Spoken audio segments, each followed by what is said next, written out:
નમસ્કાર દર્શક મિત્રો, નવજીવન ન્યૂઝમાં આપનું સ્વાગત છે। ડેડિયાપાડાના ધારાસભ્ય ચૈતર વસાવા વડોદરા જેલમાં બંધ છે અને તેમના સમર્થનમાં આમ આદમી પાર્ટીના રાષ્ટ્રીય અધ્યક્ષ અરવિંદ કેજરીવાલ અને દિલ્હીના પૂર્વ મુખ્યમંત્રી જે હતા, સાથે પંજાબના મુખ્યમંત્રી ભગવત માન આગામી દિવસોમાં ડેડિયાપાડા ખાતે આવવાના છે, આદિવાસી સમાજનું સંમેલન કરવાના છે અને આપણી સાથે ધારાસભ્ય ચૈતર વસાવાના પત્ની વર્ષાબેન વસાવા જોડે ચૂક્યા છે। તેમની સાથે વાતચીત કરીએ।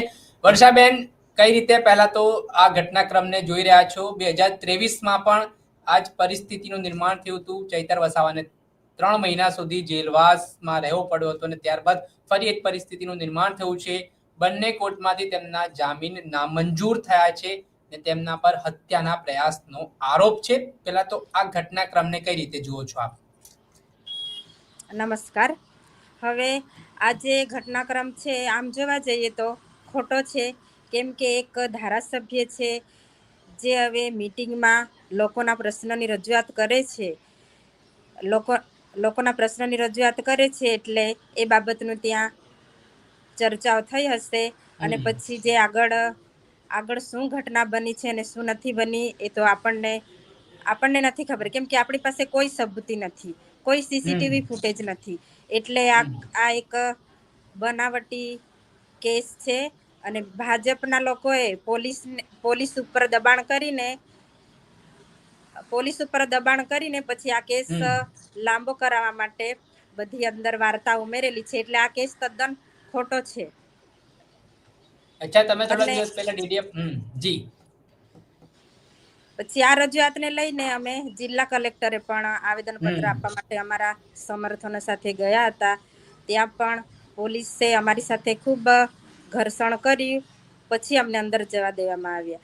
અને આ જે દિવસે ઘટના બની છે એ દિવસે જ્યારે અમને ઘરે મેસેજ મળે છે કે આ ઘટના થઈ છે તો અમે તરત ઘરેથી નીકળીએ છીએ, પરંતુ પોલીસ સ્ટેશને આવતા અમને ત્યાંથી અટકાવવામાં આવે છે, અમને મુલાકાત પણ નથી કરવા દેતા, મળવા પણ નથી દેતા અને ડાયરેક્ટ રાજપીપળા લઈ જવા માટેની તૈયારીઓ કરી દેવામાં આવે છે। અને પોલીસે એક ધારાસભ્ય સાથે બહુ ખોટું વર્તન કર્યું છે, એક લોકપ્રતિનિધિ છે અને ધક્કા મારીને ગાડીમાં બેસાડ્યા છે, પણ એનો જવાબ પણ જનતા જરૂર આપશે।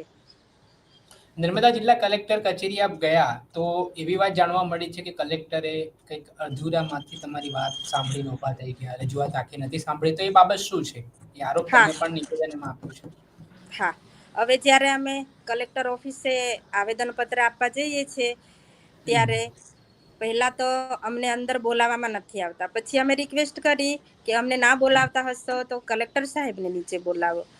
ત્યાર પછી ઘણી અમે ઘર્ષણ કર્યા બાદ અમે ઘણી રિક્વેસ્ટો કરી કે અમને બધાને જ જવા દો, અમારી બધાની જ રજૂઆત છે, કેમ કે એક લોકોના અવાજ દબાવવા માટે આ ખોટી રીતે કેસ કરીએ છીએ, એટલે અમે કલેક્ટર સાહેબને અમે બધા જ રજૂઆત કરવા માટે જઈએ છીએ, કેમ કે કલેક્ટર સાહેબને જિલ્લાના બાપ ગણવામાં આવે છે, એટલે અમારે બધા જ રજૂઆત કરવાની હતી, પણ તેમ છતાં ઘણી રિક્વેસ્ટો પછી અમને અંદર બોલાવવામાં આવે છે, અમે અંદર જઈએ છીએ, પછી રજૂઆત કરીએ છીએ તો કલેક્ટર સાહેબ અમારી રજૂઆત ધ્યાનથી નથી સાંભળતા। હવે કલેક્ટરે તો અમારી રજૂઆત સાંભળવી પડે, પછી એનું નિરાકરણ લાવીશું, અમે કેટલા ટાઈમમાં લાવીશું એનો જવાબ પણ અમને આપવો પડે, પણ ના, કલેક્ટર સાહેબ અમારી રજૂઆતો અડધી સાંભળીને ખુરશી પરથી ઉઠીને જતા રહી છે, એટલે કલેક્ટર સાહેબે પણ અમારી રજૂઆતો પૂરેપૂરી સાંભળી નથી। બીજો પ્રશ્ન એક એવો છે, જે ભાજપના નેતા છે સંજય વસાવા, કેસના ફરિયાદી, તે આવું કહી રહ્યા છે કે ધારાસભ્ય ચૈતર વસાવા જો જાહેરમાં આદિવાસી સમાજથી ચંપાબેન વસાવાથી માફી માંગે તો તેઓ કેસ પરત ખેંચી લેશે, સમાધાનની ઓફર આપી રહ્યા છે। તો શું ચૈતર વસાવા સમાધાન કરશે, માફી માંગશે જાહેરમાં?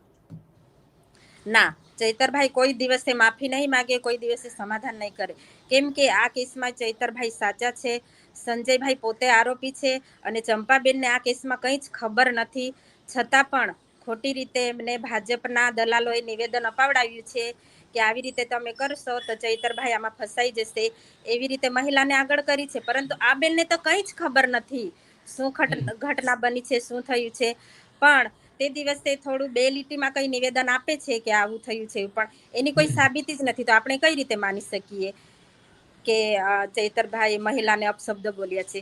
હું તો ચંપાબેનને પણ કહું છું કે હું ધારાસભ્યની પત્ની છું, તમે મને સાબિતી આપો કેમ કે કેવા શબ્દ વાપર્યા છે તે અમારે પણ સાંભળવા છે.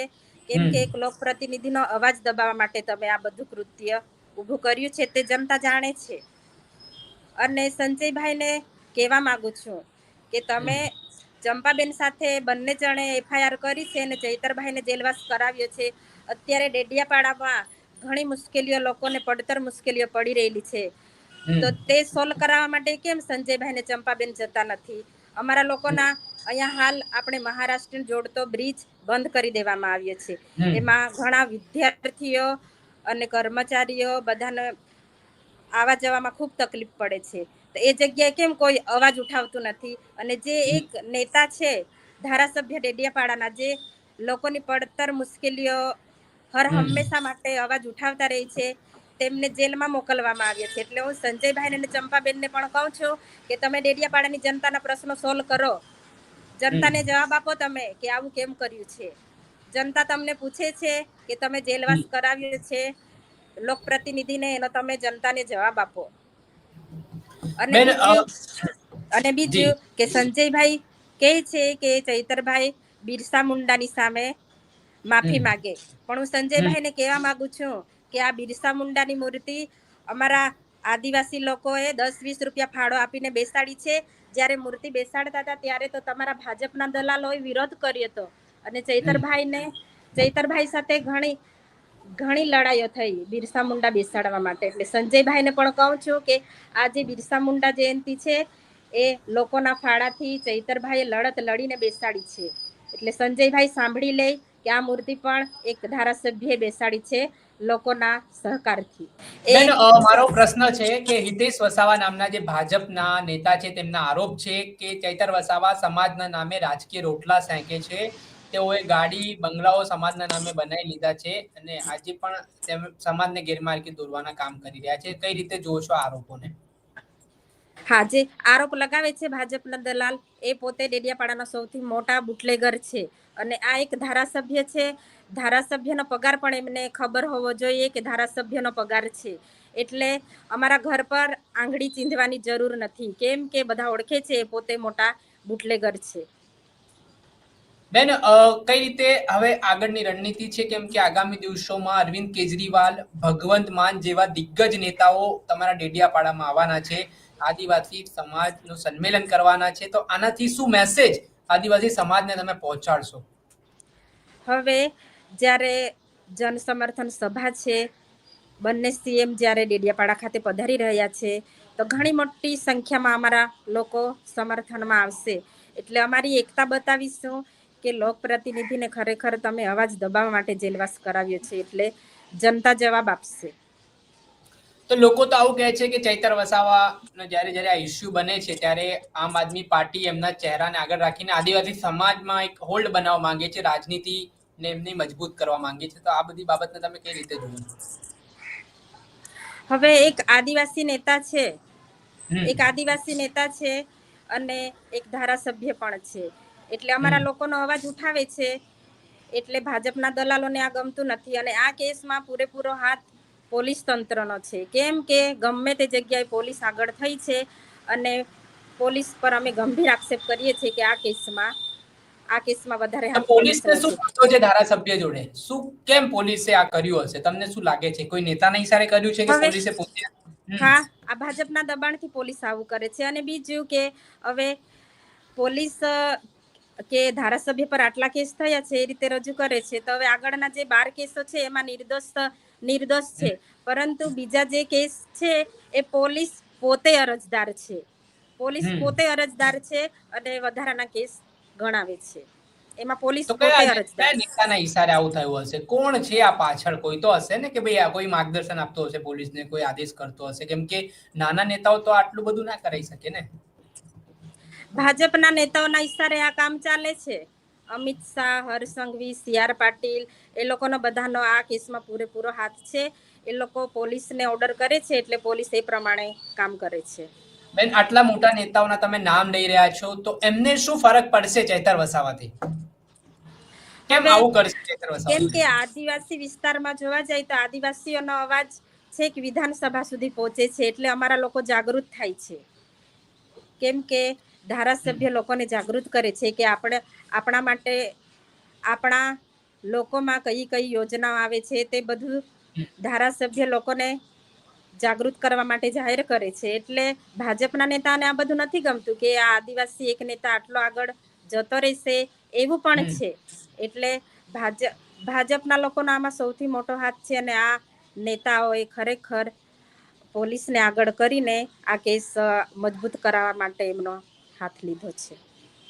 બરાબર. તો આગામી સમયમાં હવે હાઈકોર્ટમાં તમને જવાનું છે, બંને કોર્ટોએ તો તમારા જામીન નામંજૂર કર્યા છે, તો હવે કેટલા સમય સુધી શું તમારી એડવોકેટ જોડે કે ધારાસભ્ય ચૈતર વસાવા જોડે કોઈ મુલાકાત થઈ છે જેલમાં, કે કોઈ વિડીયો કોન્ફરન્સના માધ્યમથી તમારી વાતચીત થઈ છે? શું કહી રહ્યા છે? હવે અમારો શું કેસ મેસેજ આપ્યો છે? હાઈકોર્ટમાં છે. હાઈકોર્ટમાં અમને 22 તારીખ આપી છે. એટલે અમને ભરોસો છે કે જામીન મળી જશે, કેમ કે આ કેસમાં કંઈ એટલું બધું છે નથી, પરંતુ આ ભાજપના દલાલોના લીધે કેસ લાંબો કર્યો છે અને ચૈતરભાઈ જેલમાં રહેશે તો ભાજપના જે કૌભાંડો છે તે બહાર ના પડે એ માટે એમને જેલમાં મોકલવામાં આવ્યા છે. વર્ષાબેન, મારો છેલ્લો પ્રશ્ન, ધારાસભ્ય સાથે જ્યારથી જેલમાં ગયા છે ત્યારથી તમારી કોઈ વાતચીત થઈ છે? તો એમણે કોઈ મેસેજ આદિવાસી સમાજને આપ્યો હોય કે તમને આપ્યો હોય, શું વાત થઈ છે અને શું મેસેજ આપ્યો છે એમણે? હા, અમારી એક મુલાકાત થઈ છે અને બીજો વિડીયો કોન્ફરન્સ પર વાત થઈ હતી કે આ કેસમાં કંઈ વધારે કશું થયું નથી, પરંતુ આ ભાજપના લોકોએ મહિલાને આગળ કરી કેસને મજબૂત બનાવવા માટે કે મારી પર ખોટી રીતે આક્ષેપ લગાવવામાં આવ્યા છે, પરંતુ જનતાને મારી પર વિશ્વાસ છે, કેમ કે ધારાસભ્ય આવું કશું બોલે તો એ લોકો પાસે સીસીટીવી ફૂટેજ તો હશે ને, એટલે એ પણ જાહેર નથી કરતા ને ચંપાબેન કંઈ સ્ટેટમેન્ટ નથી આપતા. એટલે આના પરથી અમારી જનતા જાણી ગઈ છે કે આ કેસ ખોટો છે. એક ધારાસભ્યનો અવાજ દબાવવા માટે આ ખોટી રીતે કેસ કર્યો છે. શું સંદેશો શું છે આદિવાસી સમાજને? એમને શું સંદેશો આપ્યો?